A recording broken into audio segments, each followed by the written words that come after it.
Well, welcome back.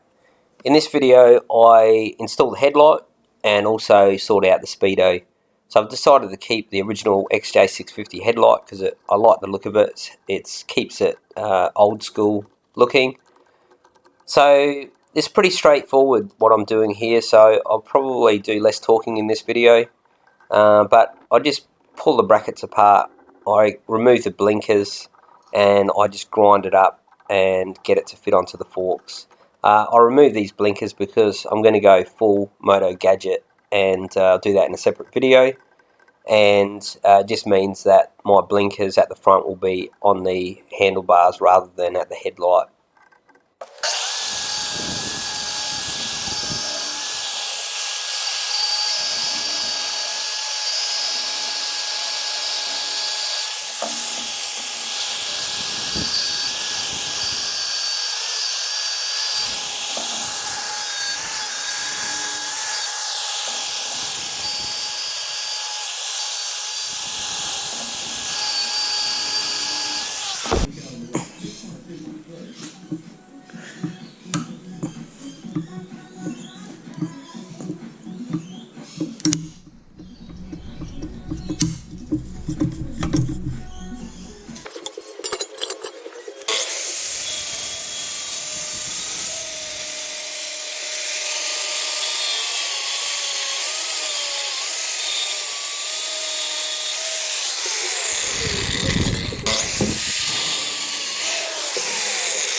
So getting close here, and after all the grinding, the brackets were a bit tricky to get off, so I had to do a bit of TIG welding to tidy up a couple of the grind marks and holes that I made in this process. So nothing difficult, just a bit of time.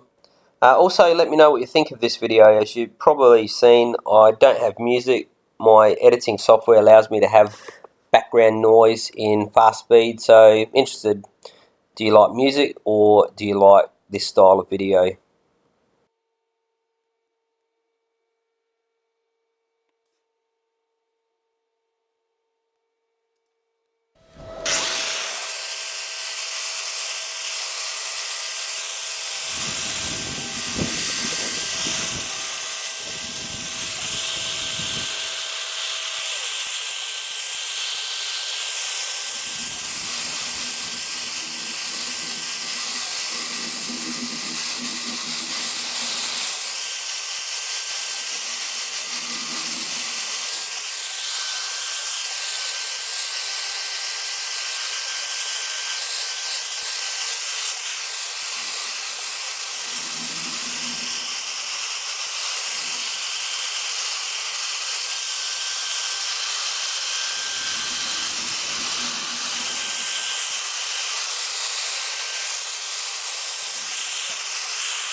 that's the headlight pretty much installed. You can see here how I've modified the brackets to get it to fit.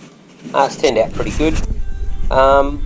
Next stage here is I'm just going to install the handlebars. So I found a brand new set of XJ650 bars, which are these ones, and they seem to fit pretty much right onto the XJ900 triple tree, which is great.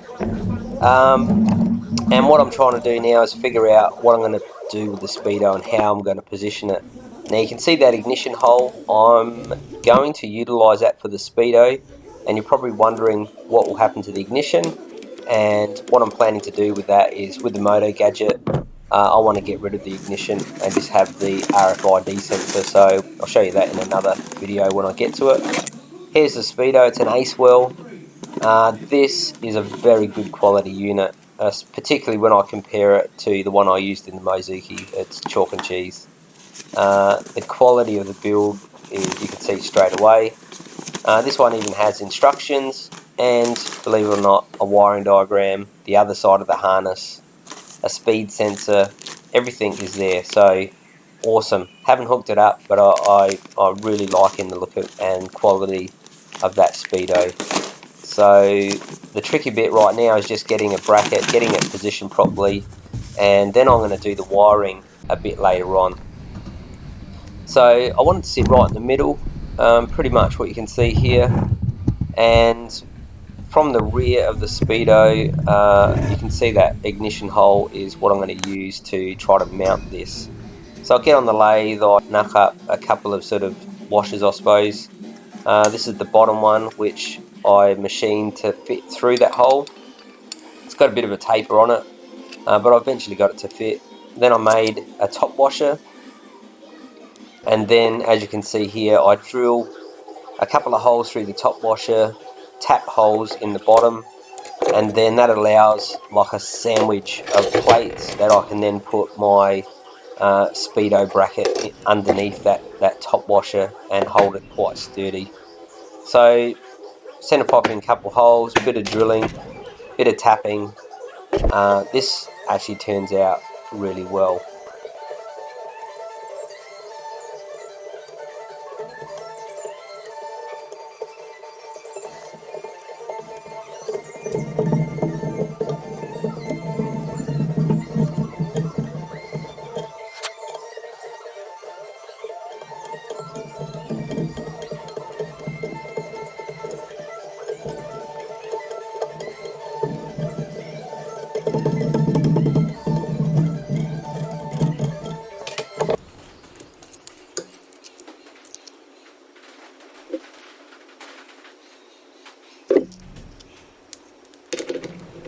So just mounting these brackets for the Speedo now, and really happy with the way this has turned out.